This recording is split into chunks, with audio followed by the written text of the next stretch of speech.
Баршаңызға сәлем достар, мен супер келін Диана. Бүгін сіздермен біргелікте дапанжи тағамын дайындайтын боламыз. Ең алдымен тауықты бөлшектерге бөліп аласыздар. Тауықты кастрюлькеге салып, бетіне суды құйып, бір қайнатып пісіріп аламыз. Көкөністерді турап аламыз. Болгорки, перец, жасыл және қызыл түсін, және қызанақ, көкпияз, сельдерейді турап аламыз. Достар, қазақша контенттің дамуына үлес қосу мақсатында видеоға лайк басып, ой-пікірлеріңізді комментарияға жазып қалдырыңыздар, және каналға тіркеліп қойып, жаңа видео рецепттерді жіберіп алмау үшін қоңыраушаны басып қойыңыздар. Алдын ала рахмет.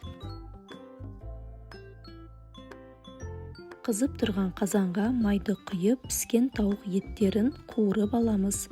Не үшін тауықты пісіріп аласыз деп сұрасаңыздар, достар, дәл осылай видеодағыдай қызарып пісуі үшін картоп және болгорки, перец, қызанақ, дәмдеуіштер, дәміне қарай тұз, чеснок салып, барлығын жақсылап араластырып аламыз.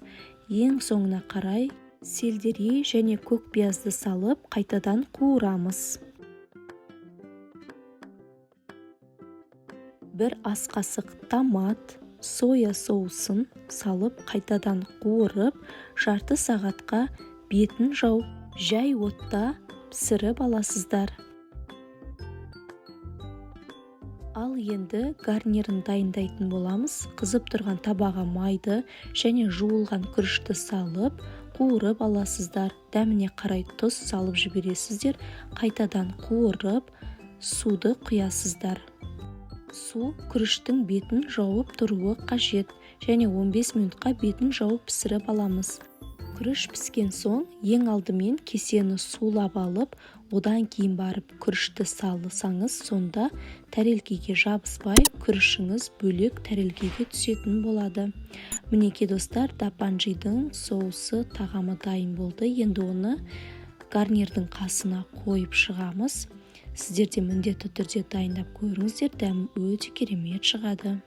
Сіздермен бірге болған супер келін Диана.